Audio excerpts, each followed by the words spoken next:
The Itsy Bitsy Spider has more than an itty-bitty problem. Here's your look at the Diamond Select Marvel Premier Collection Green Goblin Resin Statue.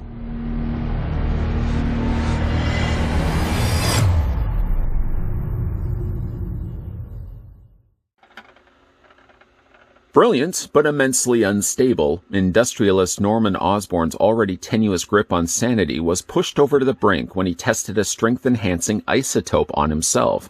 As a result, Osborn's fractured mind created a terrifying new persona based on a lasting vision from a childhood nightmare, the Green Goblin. Employing the full scope of his genius to create sophisticated weaponry, the Goblin fixed his ruthless mania on the web-spinning hero Spider-Man. Over the years, the two adversaries have come continually into conflict with devastating costs on both sides. This approximately 12-inch tall resin statue of the Green Goblin is based on his comic book appearance and features a high level of detail and exacting paint applications. It is limited to only 3,000 copies worldwide. A bit of a bigger statue this time around as we have a look at the Premier Collection Green Goblin. Of course, before we get down to looking at the details on this quite incredible looking piece, the first thing we will want to do is figure out how tall it stands. Now, I could just guess it for myself, but it would be so much more easier if I just bring in my tape measure. What I'm going to do is I'm going to run it all the way up to the top of where I feel the top of the statue is, right around the area of his hood. Now, while I'm doing this, I want to make sure I don't clip the glider, because of course that will distort just how tall it is. And the Premier Collection Green Goblin, if you could believe it, is about 16 inches, 15.8 inches in height. We can switch that over to centimeters, revealing that the statue is quite impressively standing at 40.2 centimeters tall. Of course, to come included with the Green Goblin, you get yourself a certificate of authenticity, indicating that this is an authentic Diamond Select Toys release of the Premier Collection Green Goblin resin statue. Figure and base hand-sculpted by Claiborne Moore. Flyer was sculpted by George Santos Souza, and it was designed by Yuri Ming. You can see as well out of the very limited number release, only 3,000 of these, by the way, circulated the globe. The one that I happen to have here is 860. These are always good to really hold on to if you ever plan down the road of parting ways with the statue. Of course, the new person that's going to be in possession of your statue will want to have the certificate of authenticity. But just above that, I'd also like to display a lot of my statues, many of the times, displaying them with the certificate of authenticity, kind of having them standing like a placard next to the statue's base. Speaking of bases, when you get the statue out of the box, you're treated to two separate pieces. Of course, the main Green Goblin part, but then you're going to be getting a quite substantially large base, which the base also makes up the majority of the weight of the statue when you have it fully assembled. I don't know if it's just me, but looking at the base separately, it sort of looks like a duck. Or swan. A swan. We'll go with the swan. Picking up the base, and like I said, it makes up the majority of the weight itself. I really like the fact that they've done it on almost a wood finish base. Now, all of this is made of resin, but sort of the way that they've painted it does have almost a wood-like look to it.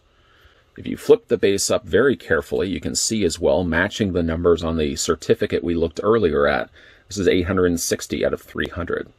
And of course, underneath the base itself, we've got 4, in this case, rubberized feet. Not quite on the corners, because it's rather impossible on a circle, but at least the next best thing. These prevent scratching when you have the base on a surface, and it also prevents that number from wearing off, from sliding the statue around. Short of it actually looking like a mutated swan, it's a rather nice display base, fitting for, of course, the glider to be perched on top of. What it's recreating really is just the fire that's coming out the back of the exhaust and then forming out all the puffs of smoke down below that are settled on the ground. It almost in a way looks like bubble tea as well. Now, I'm guessing that they probably used to create the orbs here, all molding this in that black resin. It does add, again, a lot of weight to it, and then what they've done on top of it is dry brushed both yellow and orange, just to give it a little more of a flaming glow effect. It's a pretty effective looking display base, but not one that I would want to be holding for a long period of time. When it comes to the Goblin glider, the glider is going to slide onto this post that's located on the top. And I'll show you how that gets assembled in a second. Of course, the star of the show has to be the Goblin himself, and in this case, Diamond Select have sculpted him straddling the top of his Goblin glider. The Goblin Glider has made changes over the years of comics it's appeared in. Generally, most people tend to think of the Goblin Glider as having that front, almost flat bat face.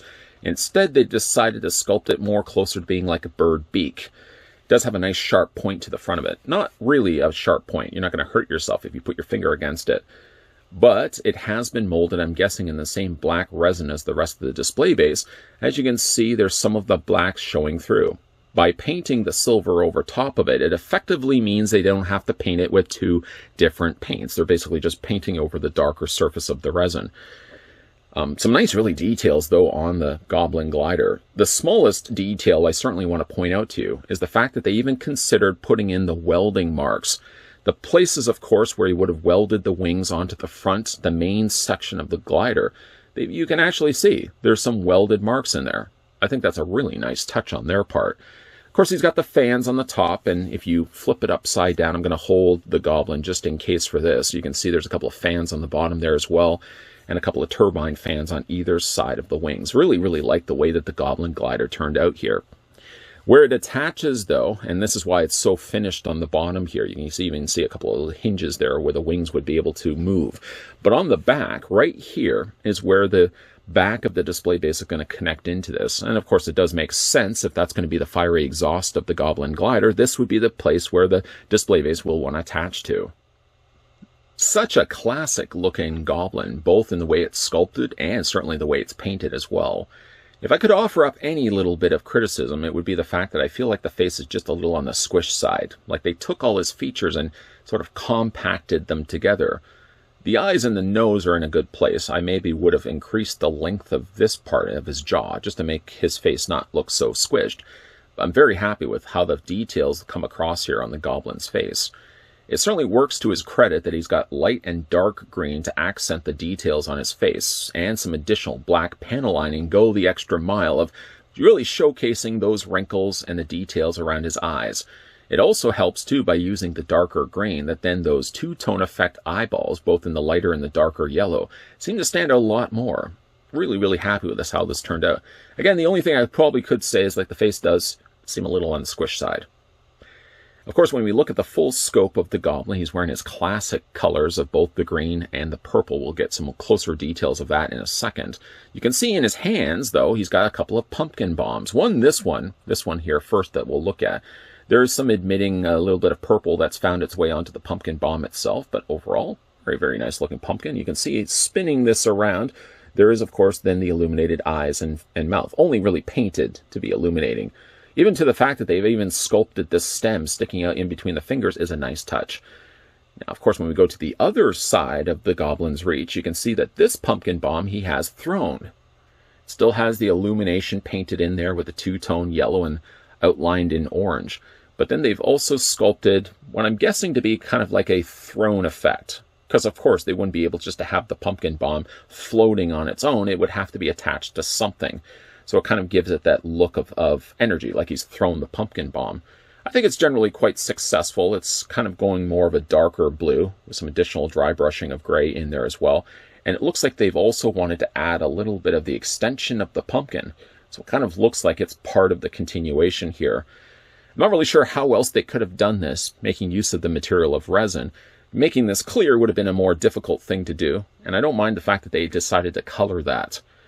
This figure, or statue I should say, does have a lot of good coloring going for him. Like his arms, for example. I know we keep spinning the statue around here. You, of course, got the scaling effect here that only then gets enriched by adding the dry brushing of the darker green. It also has there in his legs. I'm not used to seeing the Goblin with knee pads, but that's still something that they've decided to sculpt in it. And also you can see here as well, he's got the sash bag. An interesting choice, the way that they've sculpted the sash. Instead of actually having the bag kind of flat against his body, they've actually given a little bit of energy to it, looking like he's flying so fast that the bag has been thrown back like this. It is a really nice looking touch. Straps like this, if you're curious, are made of more of a faux leather material. So if you were worried that they would have used strips of resin, they didn't. What they did was they attached the sash bag to the side of his thigh, and then they just strapped using again, like a faux leather material, you can see right there, to harness that or wrap that around his body. It isn't removable for those obvious reasons. It would be difficult to get that around. Just really like the fact that they incorporate that in the first place.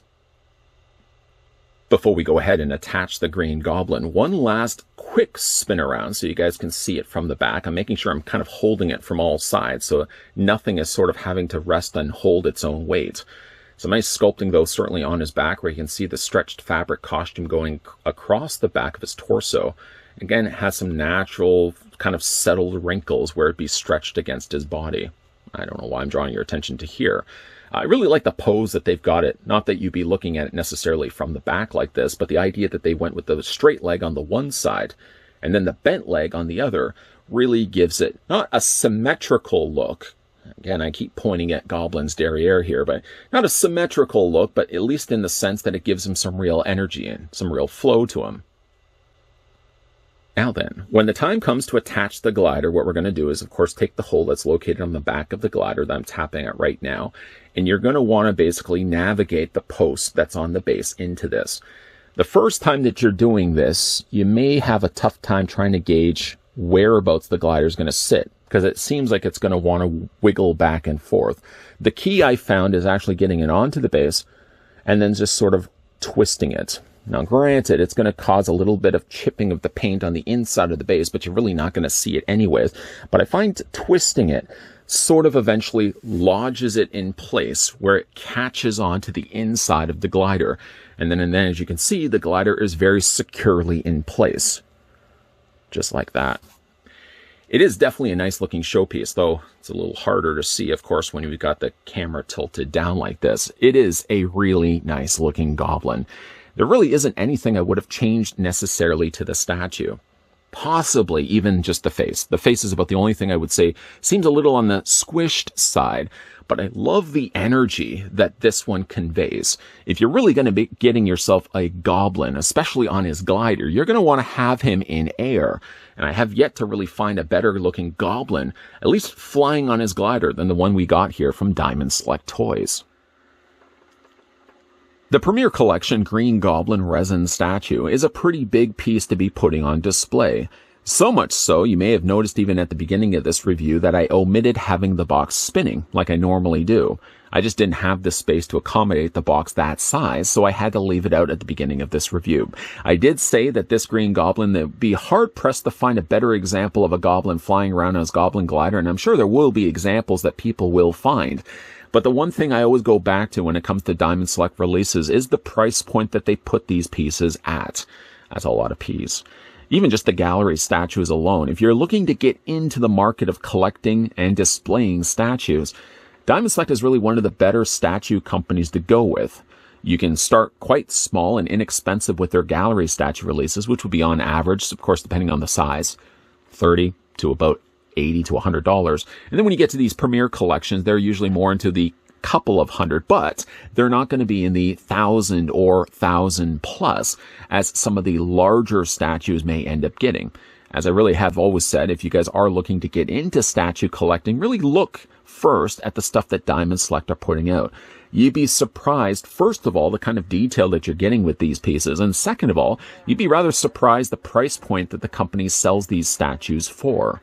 With that being said, if you guys certainly are a big fan of the Green Goblin, I would really recommend you guys picking this one up and adding it to your collection. If you have already picked up the Premier Collection Green Goblin resin statue, then weigh in your thoughts. Let me know down below in the comments section what you guys think of this piece, or based on this review alone, what do you guys think of the Premier Collection Green Goblin statue? Minus, of course, sadly, the box. Didn't have the chance to fit the box in there. If you guys are new to this channel, enjoying, of course, all the content you're seeing, be sure to hit the subscribe button down below, turn the bell notification on, and keep your peepers peeled to this channel, because there will, in fact, be more Diamond Select and statue reviews lined up and coming your way. Thanks for watching. See you guys next time.